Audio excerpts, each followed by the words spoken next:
बाई बाई बाई बाई काहीतरी ही बिल्डिंग मधली माणसं जे तोंडाला येईल ना ते बरळत असतात. काय काय झालं काय? काय झालं? काल तुम्ही होतात ना मीटिंगला? हो, त्याचं काय?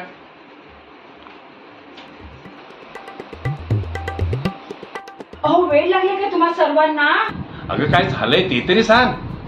अहो ते सरतापी बाई ना झेंडा वंदनाचा मान देत आहेत. हो, सर्वांचं तेच मत आहे.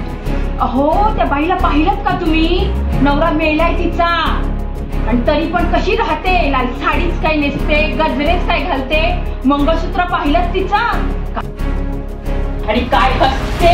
गप्प बस सीमा, काही बोल नकोस. तिचा नवरा मेला नाहीये, शहीद झाले ते. हो ना, आणि त्यांच्याच पेन्शनवर ही बाई मिरवते नुसती. वेळ लागले नुसतं सगळ्यांना. लाज कशी नाही वाटत हिला? आणि तुम्ही हे मूर्ख लोक.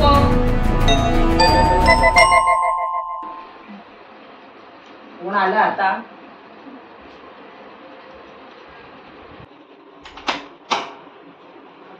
साखरकर या भाऊजी, तुमचीच वाट बघत होते. हा काय झालं?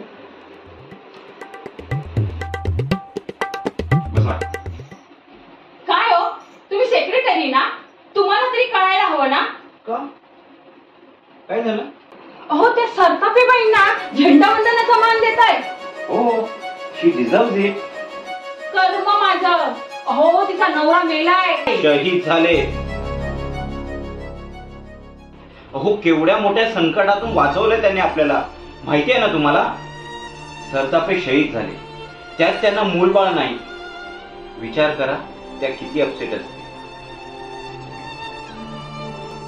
पण तरी ते आनंदात राहतात, कारण आपल्या नवऱ्याला तसं वचन दिलं होतं त्यांनी. ते मेले नाही, शहीद झाले, त्याचा त्यांना अभिमान आहे. आणि राहिला प्रश्न लोक काय बोलतील. अहो तुमच्यासारखी माणसं ना फक्त बोलत राहतात, पण कधी कधी गेलाय त्यांच्या घरी, कधी विचारलंय त्यांना की काय हवंय नकोय, कधी त्यांचं सात्वन केलंय तुम्ही?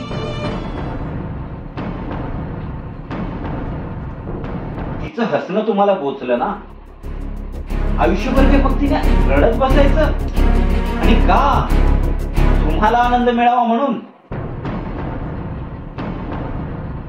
माझी बायको जाते त्यांचं सात्वन करायला.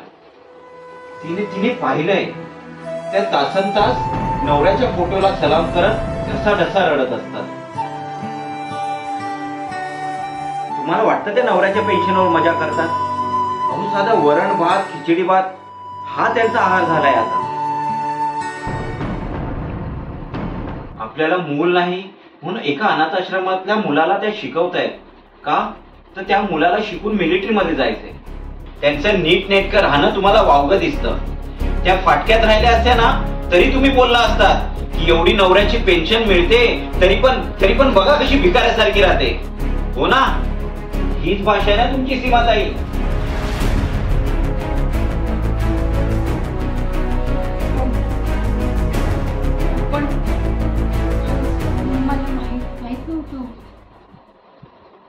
अहो पण कोणाबद्दल काही बोलताना आधी विचार करा ना. मी तर म्हणतो कोणाबद्दल वाईट बोलाच कशाला. चांगलं बोलल्याने आपलंही चांगलं होतं आणि कोणाला त्रासही होत नाही. बघा एकदा प्रयत्न करून. येतो मी.